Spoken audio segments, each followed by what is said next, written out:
Have you heard about the big game? You know, the big game.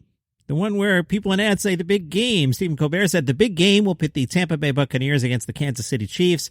Pirates versus Native Americans. Okay, now they're just ripping off my unproduced screenplay that everybody called deeply problematic and geographically inconsistent. Dances with Parrots. Jimmy Fallon said, if Tom Brady keeps up this pace, I'm just worried where he's going to put the 11th Super Bowl ring when he runs out of fingers. Seth Meyers, 43-year-old Tampa Bay Buccaneers quarterback Tom Brady will be the oldest player to play in the Super Bowl, though he will still be the youngest person in Tampa. That is awesome. Kimmel. Tom Brady makes history as both the oldest person to ever play in a Super Bowl and the first person who ever moved to Florida so he could keep working. Fallon, that's right. Brady is once again returning to the Super Bowl. Man, between Brady and Joe Biden, what a month it's been for 78-year-old white guys. Colbert, Brady played for the Patriots for 20 years before switching to a younger team this season, so it's basically a midlife crisis. Trevor Noah, he's still winning at 43. What is his secret? I'm only 36 and all my Google searches are like, hips making clicking sound when I walk. Am I dying? Tide has teamed up with Jason Alexander for a Super Bowl ad. You know Jason Alexander. He was George Costanza on Seinfeld 25 years ago, and since then, I don't know. But he's in a new 60-second Super Bowl ad that Tide will run during the second quarter, so plan your bathroom breaks. You don't want to miss this. It aims to show viewers the many travails that a single hoodie goes through over the course of a day. Suffice it to say, says Variety, Alexander's facial expressions, captured on the hoodie itself, will help convey how the clothing might feel. Use of the hoodie in the ad is deliberate, says some suit. The company believes more consumers are wearing clothing with large faces and expressions on them and often wear hoodies multiple times before putting them in the wash. Guilty, wearing one right now while recording. That makes the garments a relatable piece and a story about who cares? It's a Super Bowl commercial with Jason Alexander. Why am I reading this to you? Trevor Noah is making an animated film. It is untitled. The Untitled Project is based on an original idea from Trevor Noah. So to recap, Trevor Noah is making a cartoon because he had an idea and it doesn't have a title. The plot is under wraps. Yeah, okay. You ready for a rant? And it's not from me, and it's not about, people who are on TikTok. I'm not going to say any names here. Paste Magazine went on a total rant. Are you ready? Have some coffee. BuyMeACoffee.com/DailyComedyNews. You're going to need one. I'm going to take a sip of coffee before I even do this. This is actually a hot coffee today from Dunkin'. This is an Americano with caramel. And you can support this show at BuyMeACoffee.com/DailyComedyNews. Here's the rant. We knew this was coming. Dave Chappelle is just the latest comedian to contract COVID-19, resulting in the cancellation of a string of live shows he planned to do in Texas with Joe Rogan. It's no surprise that skirting safety protocols led to an outbreak, especially when his previous outdoor, quote, summer camp, unquote, series had to be shut down early. When a member of his inner circle was exposed to the virus, he joins a COVID-positive club of comedians that includes Brian Regan, Brian Callen, and D.L. Hughley, to name a few. What is there left to say? The sky's blue, water's wet, and live comedy during a pandemic is dangerous. This is from Paste Magazine, by the way. Back to the rant. As we're coming up on 1 year in a lockdown, the U.S. has never come close to approaching a status where the risks of performing are low enough to justify hosting live shows, but that hasn't stopped them from happening. And for most of the time, we've known that safety measures, if even enforced at all, such as temperature checks, rapid tests, and social distancing, means very little when these shows take place indoors. They're tantamount to hygiene theater. Saying a show is COVID safe on Facebook doesn't make it so, and yet, here we are again. Oh, there's more. Netflix paid Dave Chappelle $60 million for his last 3 comedy specials. Joe Rogan is earning $100 million from his recent Spotify deal to make podcasts in his new Texas tax haven. Regan is one of the busiest professional comedians, routinely selling out large capacity crowds in between recording specials for Netflix and Showtime. And as a TV and stand-up veteran, his starring vehicle, the Hugleys, is still in syndication. D.L. Hughley also rakes in millions.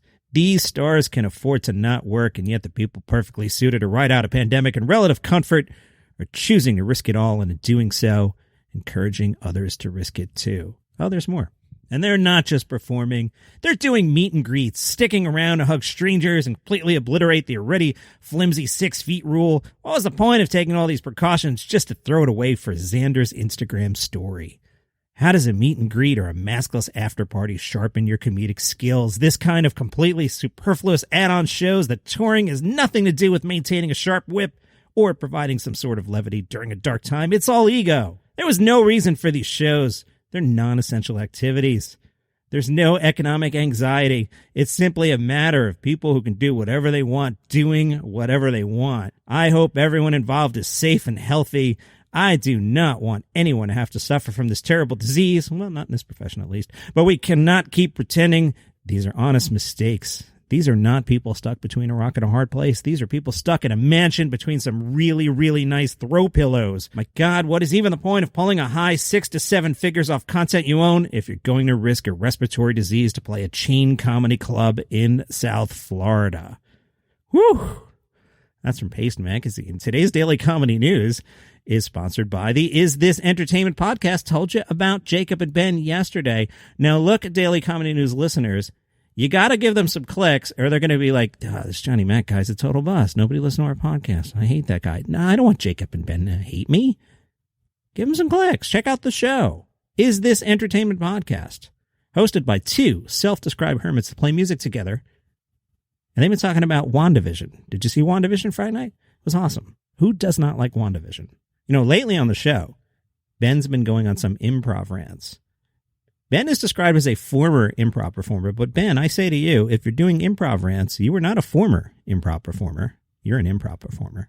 One of those rants was about the amount of emails he gets from Domino's Pizza. And I was like, you know, Ben's right. We do get a lot of emails from Domino's Pizza. I went to my own inbox here. I have one from January 25th. It's called Case of the Mondays. Domino's Can Help. On the 14th, they sent me rewards member. Don't worry about DIN, and I didn't click on it. On the 13th, you'll love our mix and match deal. December 1st, you'll love any two chews with our mix, ... You get the idea. I get a lot of emails. So does Ben from the Is This Entertainment podcast. So check it out. They're having a good time talking about the TV shows and movies they're watching, music they're listening to, WandaVision, Mandalorian, Domino's Pizza emails. It's a good time. Give them some clicks or they're going to think I'm a moron. Come on, man. Is This Entertainment podcast wherever you get your shows? So this next bit here, you're hearing after I started to do the edits of the show, and I was listening back to that rant, and as I listened back to myself doing the rant, all I could hear was Jeff Foxworthy doing the rant. And it becomes funny if you imagine Jeff Foxworthy doing it. Here, I will try to do my best. And they're not just performing. They're doing meet and greets. Sticking around to hug strangers and completely obliterate the already flimsy 6 feet rule. What was the point of taking all these precautions just to throw it away for Xander's Instagram story? Hey, remember I told you about Munawar Faruqi and how he was waiting to get out of jail? He was jailed for some jokes that he didn't even tell? Well, Outlook India reports a court rejected his bail. He's still in jail at the time of this recording of this podcast. As I told you last week, he didn't actually get up on stage and do the act. So far, don't reveal him performing this material, but the court added, it's not a case of no evidence. More so, the investigation is in progress. So we have no evidence that you did this, but, some could show up, so we'll keep you in jail. I feel bad for this guy. I've never heard of him until last week, and I'm, 5,000 miles away, and maybe I don't get the situation, but wow, he's in jail for jokes he didn't even do. From the laugh button, Tiffany Haddish is working on season 2 of her stand-up showcase, They Ready. This time around, her guests, Dean Edwards, Godfrey, Kimberly Clark, Tony Woods, Barbara Carlisle, and Aaron Jackson. Last season was an all-female roster. This time, Haddish is changing things up. She said, this season, I purposely made sure everybody was black because I'm black. The list.co.uk tells us French and Saunders are getting back together. It'll be called French and Saunders, Funny Women. It'll be on whatever gold is. Here in the States, I have no idea. Hopefully you Brits know what gold is because you can see French and Saunders, Funny Women. Here's their statement. Are women funny? This is the thorny age-old question we've been chewing on ever since both of us were 2 years old, and to date, we still have no definitive answer. So in this program, we explore 50,000 or so irrefutable examples to see if we can draw any blatantly predetermined conclusions. This will be a 2-hour special. It comes after the pair released a podcast called French and Saunders Titting About in October, where they talk about assorted topics, sounds focused, in their typically irreverent style, including useful tips on airport shopping and naming their top 3 vegetables. October 2020 airport shopping, huh? All right. I don't hate them. I'm just like, you did an airport bit in 2020? Really? Dawn said, it's the best fun I've ever had without my incontinence pants on, which on reflection was a mistake. Some soft furnishings were damaged in the making of the series. Jennifer said, I can't imagine anything I'd rather be doing than titting about with Dawn. By the way, listening back to the edit here, I'm impressed that my Queen's accent has softened. I kind of said Dawn, not Dawn. Ooh, I got a lot left, but I promised you yesterday I would finish the New York Times thing with Keegan-Michael Key. I love Keegan-Michael Key. You guys are probably like, dude, you've talked about Keegan-Michael Key 5 episodes in a row. Yeah, we're 10 plus minutes in. This was originally a 5-minute daily podcast. You're in like double overtime. This is bonus. You know, he's doing that podcast about the history of sketch comedy, and he does obvious examples like Monty Python, but he also lavishes attention on an early 1970s TV show less well-known in America called The Two Ronnies. The Brits are like, we know The Two Ronnies. We didn't really get into The Two Ronnies over here. I've heard of it.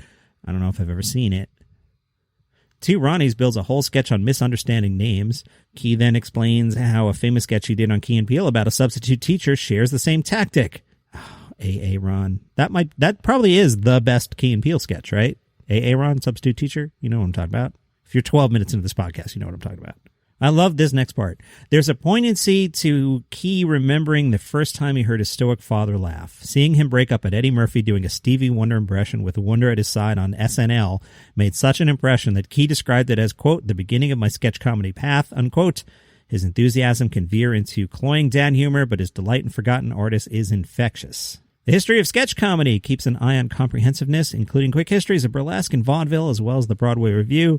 The podcast goes out of its way to name-check a dizzying number of TV shows, so it feels churlish to single out an omission, but the absence of Tim and Eric stands out because their aesthetic is so influential. Yeah, Key! Why no Tim and Eric? What the hell? Two Ronnies made this thing and not Tim and Eric? I am silly today. Let's go home. That's your daily comedy news for today. I already tried to get you to buy me a coffee. I'll shut up. You can follow this show on Spotify, subscribe on Apple Podcasts, Overcast, Google Podcasts, wherever you get your shows. See you tomorrow.